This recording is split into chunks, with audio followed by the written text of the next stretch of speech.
So if you don't have clarity of purpose, of strategy, of role, you can't actually achieve the high-performing culture.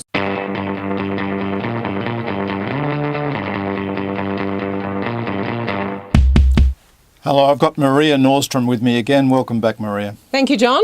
Pleasure to be here. Hey, we've had some great discussions about cultural change, getting a high-performance culture, some of the aspects of the leadership around that.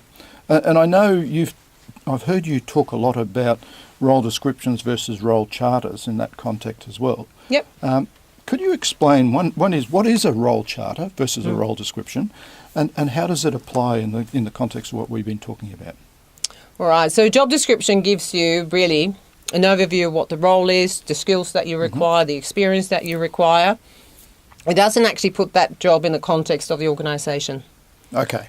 So a role charter actually puts that role within the organisation, and it actually looks, so if you're a salesperson, for instance, and you want to deliver something to your customer to achieve an outcome, when you're going through the deal, you may need some pricing authority, you need some sign-off, you may need some knowledge from the product managers, and or you may need then something to sign off the final commercial solution, and then you will need to be able to deliver to the customer once you actually get to. So there's certain people that you need to collaborate with within the organisation. Salespeople, for example, struggle with that because they actually become leaders of teams of people that actually don't report to them, so they have to manage that environment. They have to manage the environment, and I think the key is that this gives you a roadmap. It's not about you, John. It's about John, the person working in a role. That role needs to collaborate with other roles within the organisation to achieve an outcome, whatever that outcome is. If it is delivering a product to a customer or a service, if it is managing an internal process, for argument's sake as well, or an internal project, for argument's sake as well. So I think the key is here that role is created by John as to how you see that role. Everybody goes into a room and sit down and describe the role. So you almost create a map of each of the roles in the organisation and how they intertwine. Yep. Who's got responsibility, who's got authority, who needs to be advised, the old racy model in the context of, so you understand what level of empowerment you have in decision making, right, and who and where you need to go to achieve the next step or what you need to do. Okay.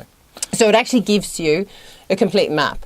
And once everybody's agreed in the beginning of the year, that's how it's going to work, it's easy because you know, and generally the leaders are the advisors of what you need to do. Right. You know, I don't know how many times I've asked questions, I need to do this, who do I talk to? And I'm sure every leader and sales leader or any leader within an organisation would have had that experience.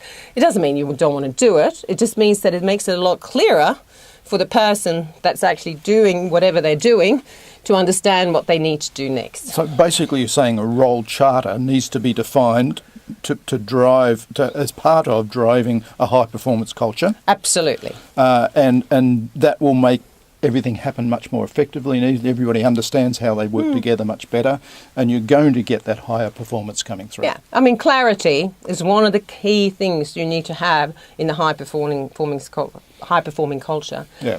So if you don't have clarity of purpose, of strategy, of role, you can't actually achieve the high-performing culture. So this is one part of it. Yeah. So I can define my role, yep, but really more important is how do I work with everybody else to get my job done? Yep. And that's a role charter. Yep, absolutely.